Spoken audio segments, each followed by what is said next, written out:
So in the case of foreign policy, and Ron Paul, he's obviously made the argument that we are severely burdening our economy and that there's nothing positive about these military campaigns. They don't serve our safety. They just get people and property killed.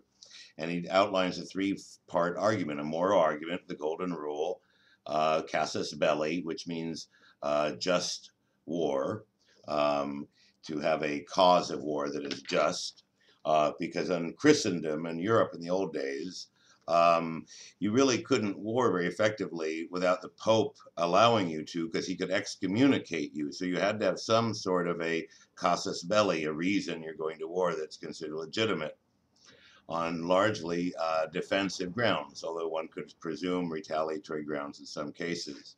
But additionally, and this won't help on Republican debates, I'm afraid, but there's also a question of what is our responsibility for blundering into places and shooting them up afterwards? If somebody did that to us, we would expect reparations, wouldn't we? If somebody went in and destroyed New York State and turned it into an area riven with gangs shooting each other, and even after they left and withdrew out of New York, the place was still full of gangs bombing. How can you just do this to a place and leave? So what does it cost really morally in gold and treasure of really making whole the people that we have hurt, that were innocent? It's like in Iraq. The almost 1 million died there due to degradation of their conditions in the bombing back in the 90s. Before even Bush took office, it was more died. But then, of course, now we have these waves and waves of bombings, all of which is we have no casus belli for, we have no justification for.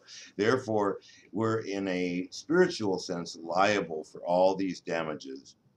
And now in the case of Libya, I don't think anybody predicted it was going to be run by warlords, hundreds of them running torture camps, although there was something about the way the NATO press described loyalists of Gaddafi almost like they were subhumans, and this was the German press describing Russians or Jews.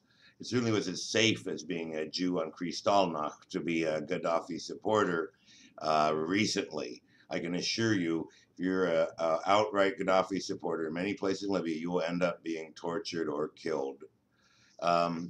So what are our consequences for this? I can certainly detail lots of blowback, but I wanted to, that's a separate argument.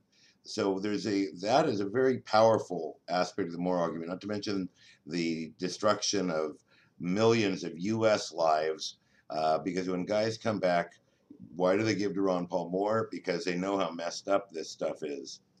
And they come back and they're messed up in the head. And as well as physically, and that breeds misery on their loved ones. This burden that just because the military offers money for people to go into it, good careers, good college benefits. People don't go in the military to go kill Arabs in general. They go in the military because it provides a secure life and income, and they want to be patriotic. And what ends up happening is they find out they're involved in a war of aggression where there's lots of innocents dying, lots of property damage happening, lots of cultures being destroyed. So who really benefits from this? Well, obviously the arms manufacturers benefit from it.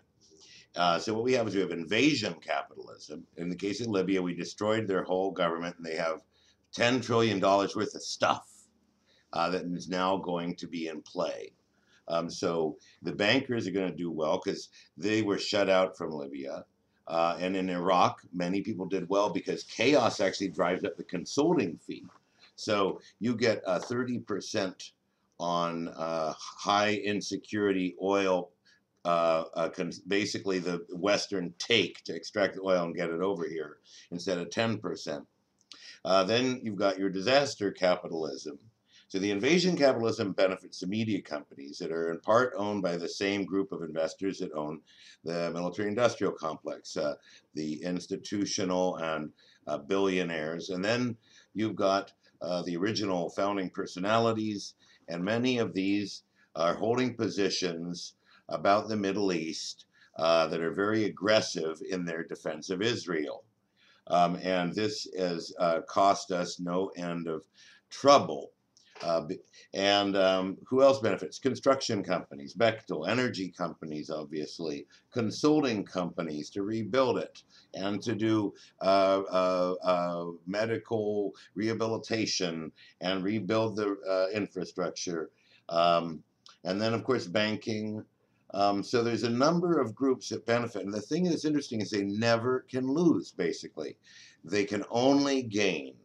So we can lose. We can lose by having enemies. We can lose by people thinking Americans are only understand violence and don't understand diplomacy, which is what people say in many countries now, like South Africa, for example, which is an important player with lots of commodities and a good infrastructure left over from the apartheid days, frankly, and it, of course, has continued to grow. But they had something like a quasi-England that they had transplanted there in terms of universities and so forth, and they can manufacture all their own arms. So at any rate, they cannot lose. We can lose both in terms of the, obviously, if you invade a country and it's determined it's immoral, it was wrong, and it's very destabilizing, and it does not enhance U.S. prestige in the world. It may enhance fear of the United States, which can be confused for prestige. So we have these moral arguments, but we also have the fact that we're handing money over to this particular sector of the economy, and we are also relying on destroying things to make money. And the real test for our country and any individual is not how much money he makes, but is how much wealth he accumulates or creates. And money is not wealth when you're destroying things to provide them. In other words, go and blow up something so you can rebuild it. This sort of Keynesian madness. It doesn't actually pencil out because you could be simply creating wealth. So you may benefit the looters, the gangsters, the marauders, but you're not benefiting to have a wealthier planet where your great-grandchildren, if everyone's prosperous, the more money, the more prosperity, the more real wealth, the better off everyone is. The more money, the more business, I should say, but not when your business is destroying wealth. Thank you, good night, and